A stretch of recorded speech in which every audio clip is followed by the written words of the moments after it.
All right, how's everybody doing? So we have another sign going on currently, and okay, so this goes back to the planets and symbolically what they represent and what they are, right? So I said in a video a long time ago, there's a line in the Bible that talks about hell is a place far removed from the light of God. And many of us are old enough to remember a time when Pluto was listed as a planet, and then they took it away and said, no, it's just a chunk of rock, right?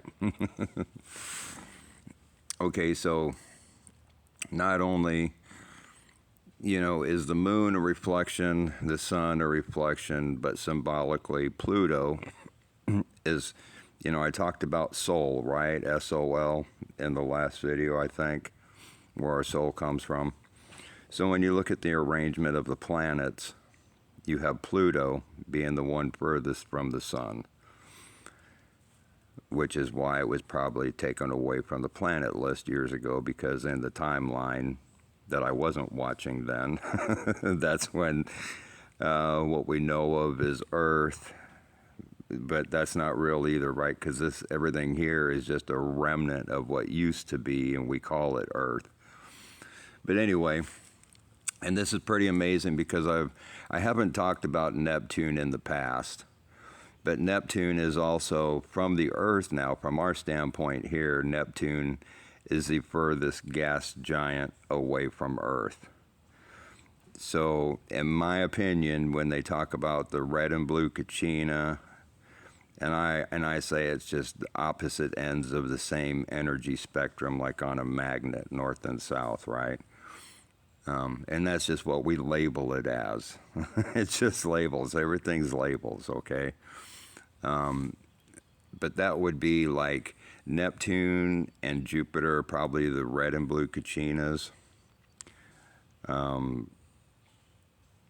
And that conjunction with Pluto, I think that's pretty significant, considering we just had the conjunction with Venus and Saturn play out. So, and gosh, what is today, like the 9th or the 10th? I don't even know. I never know what day I'm on anymore.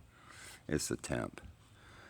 So we're closing in on, Pi Day, which pi has to do with circumference and volume of a circle, right? That complete circle. And it's also, historically right, if we listen to that, has to do with the death of Julius Caesar, right? So I don't know. I've talked about that in videos. See, again, a lot of times, like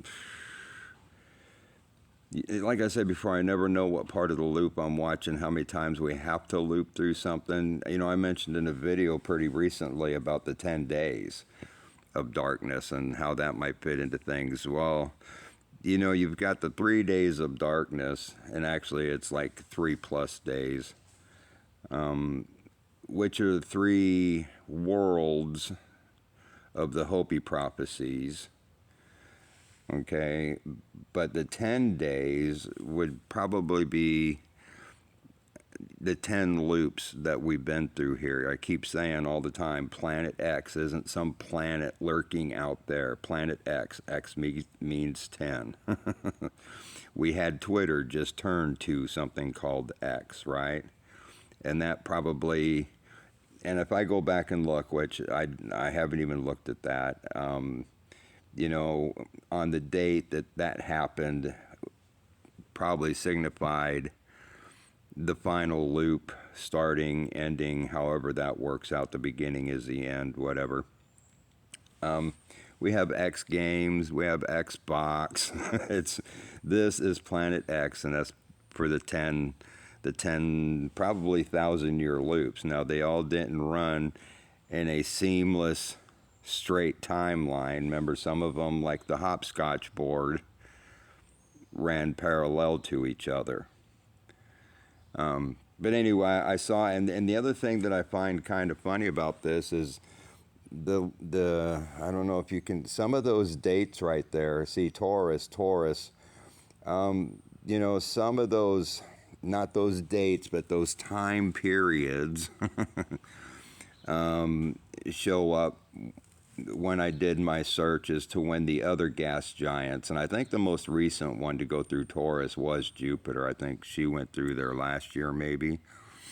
I don't remember because you know, it's garbage in, garbage out. We're little mini quantum computers, so as information goes in, gets processed and filed away, I'd have to go back and archive it somewhere in my memory when I figured all this stuff out years ago, and it wasn't even figuring it out, just what I saw. It is what it is. So anyway, we've got that pretty cool thing going on with Pluto right now. And we still got the the wag the tail going on over in the Middle East. Like I said, it'll be that way. We've got big storms in the U.S. I guess we had a bomb in New York. And I said a long time ago, New York is always a problem spot because it has, you know, the Eye of Cleopatra there. It's one of the 10 horns, which is relative to the Eye of Cleopatra they have over there in London, which we've talked about all these places before. It is what it is.